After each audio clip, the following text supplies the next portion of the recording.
right, Cheryl, thanks very much. We are looking at the fight for election integrity this morning.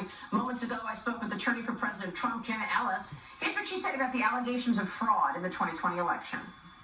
These are questions that the American people deserve to have answers to, and not just about Dominion, but also about the systematic, widespread problems with election officials not following the state legislature laws.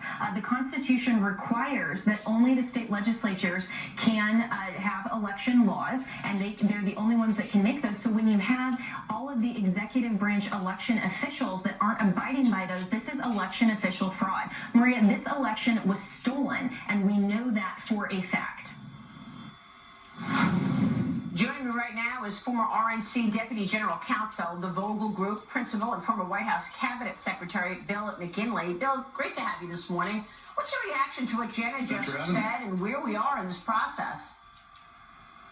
Look, I think that the Trump team has had about 2 weeks to gather the evidence. They still have a little bit more time. December 8th is going to be the date that everybody needs to start focusing on, because under federal law, when the elector slates are chosen by the various states, it's going to be given the presumption of conclusiveness. Now, what that means is that credibility is going to matter, both in the court of public opinion, but also in the court of law. The press conference yesterday made some very significant claims about how this election was conducted, but now they're going to have to come forward with the evidence, both in terms of the public, but also to satisfy the federal rules of civil procedure and the federal rules of evidence. So we'll see what they come forward with the suits that they're saying they're going to be filing shortly. Well, which is why we've been following this closely. We want this to move through the court so that the courts can decide and we can have a full understanding of what's at stake. Bill, I don't know about you, but it's quite disheartening to hear from those canvassers in a Michigan county who initially did not want to certify the results, but then were forced to certify the results because they were bullied, they were doxxed online. Finally, they both said, okay, you know what? We're not going to roll over and get threatened by thugs. And we're rescinding it and we're not going to certify because we don't believe it. I mean, this is where we are. We're trying to understand what took place, and you've got bullies, activists, and thugs trying to just force people to just toe the mainstream media's line.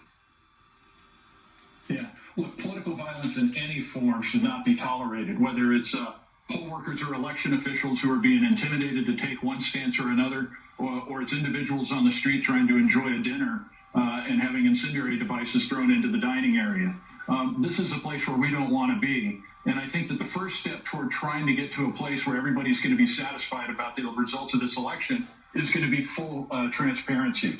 That is the key to being able to see what has gone right, what has gone wrong, but also if there's any changes that need to be made to the system.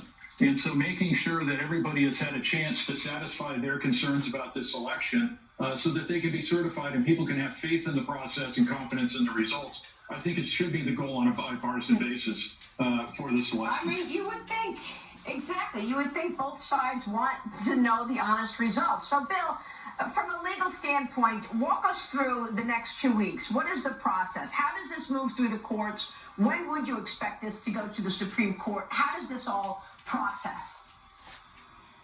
Right. So I think a number of the states are going to start certifying their results, which means they're going to be the state election officials are going to send the certificates of election up to the governors, who are then required to file what's called a certificate of ascertainment, which identifies the slates of electors that will meet on December 14th.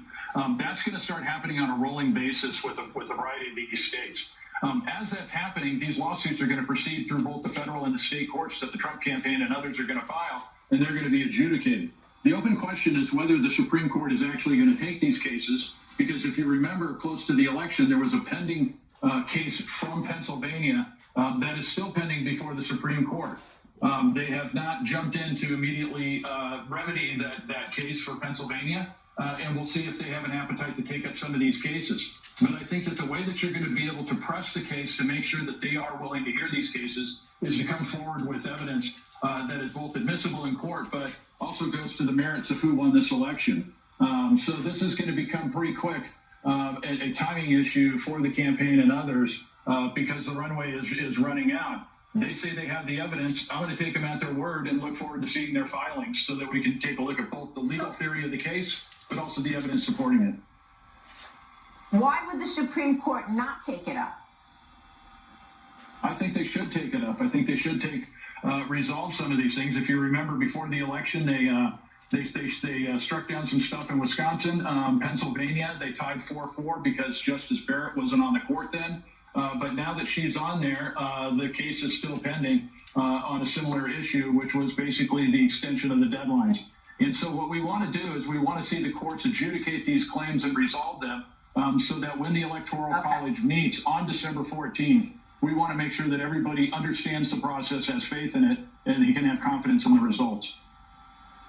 All right, we will leave it there. Bill, great insights. Thanks very much. We will talk with you soon. Bill McKinley joining us there. Quick break, and then